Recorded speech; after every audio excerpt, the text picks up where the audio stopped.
चिन्मय की उसने हत्या कर दी गला घोट कर, और गला घोट कर हत्या करने के बाद उस जगह पर ठिकाने लगाया जहां कोई आता जाता नहीं। और चिन्मय की लाश को ढूंढने में लोगों को, पुलिस को लगभग 14 दिन का वक्त लग गया। 31 जुलाई को चिन्मय लापता हुआ था और उसी दिन उसकी हत्या हो गई थी।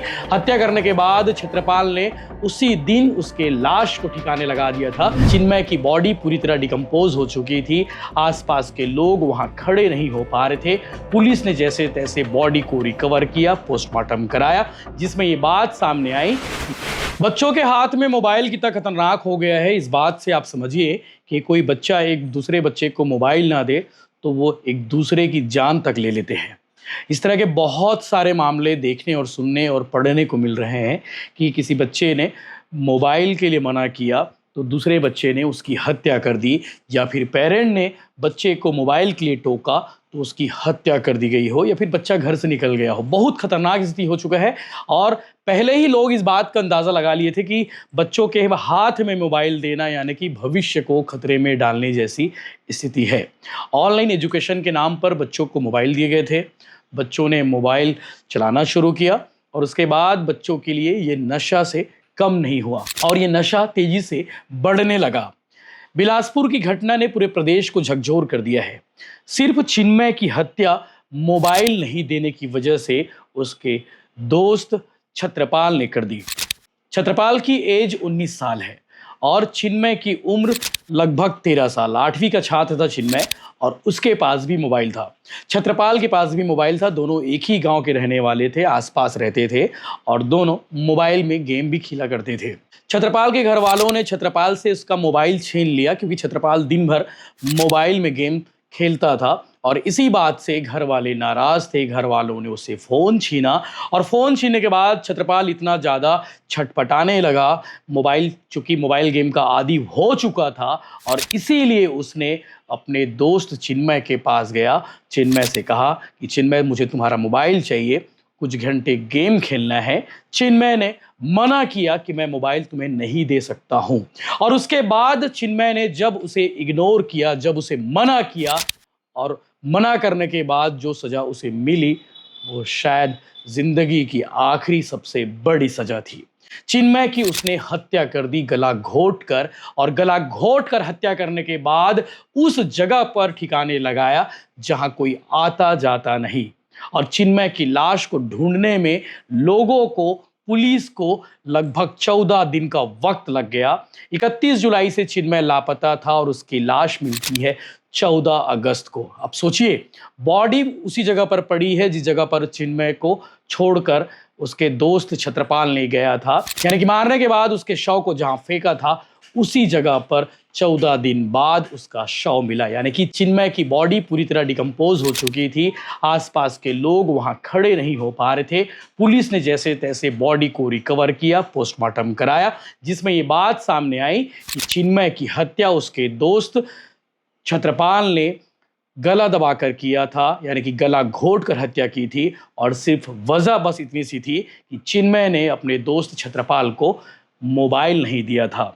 घर वाले लगातार ढूंढ रहे थे। जिस दिन चिन्मय लापता हुआ था 31 जुलाई की शाम तकरीबन 4:30 बजे के आसपास चिन्मय को आखिरी बार देखा गया था। उसके बाद से चिन्मय का कोई पता नहीं चल पाया था।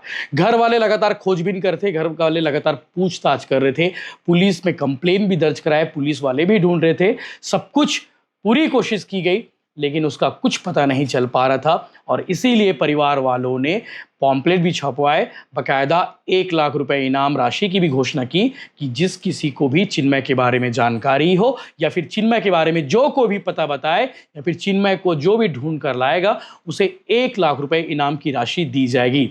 लेकिन चिन्मय की हत्या तो शायद उसी दिन हो गई थी जो पुलिस जांच कह रही है। पुलिस सूत्र जो बता रहे हैं कि 31 जुलाई को चिन्मय लापता हुआ था और उसी दिन उसकी हत्या हो गई थी।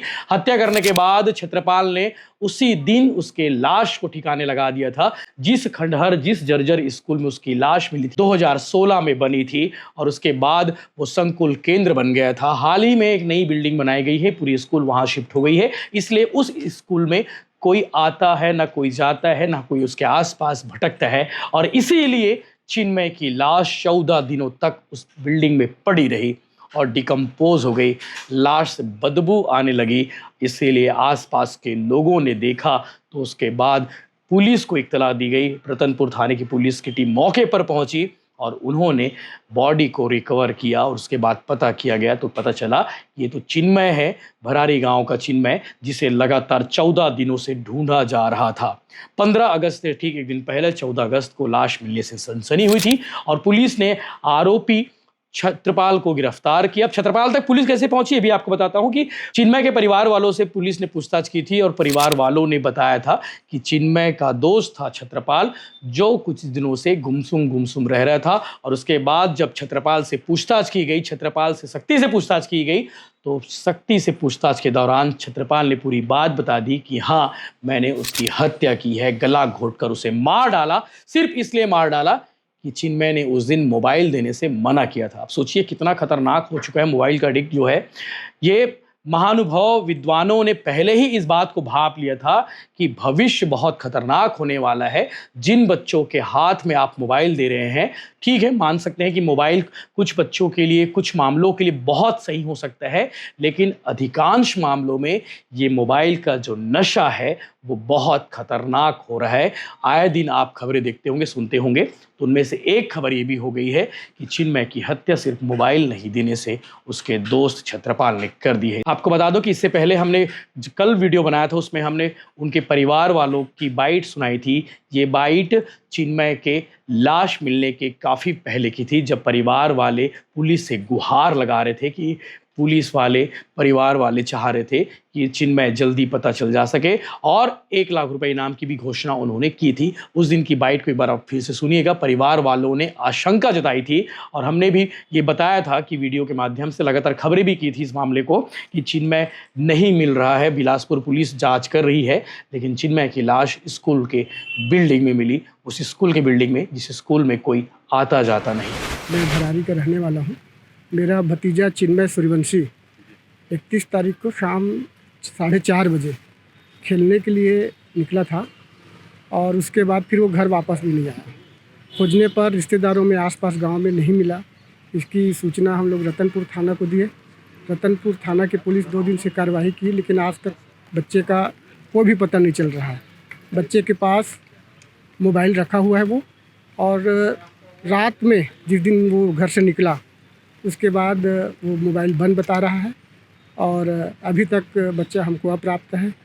गांव में दहशत का माहौल है सर, क्योंकि आसपास के लोग जो हैं ऐसे बच्चे के अपहरण के कारण भयभीत हैं कि कहीं ये घटना हमारे बच्चों के साथ भी न घटे, और पूरा परिवार हमारा परेशान है सर। और मैं इस चैनल के माध्यम से अपील करना चाहता हूँ कि हमारा बच्चा अगर किसी भी सज्जन को मिले तो चारों तरफ हम पॉम्पलेट दे के रखे हैं।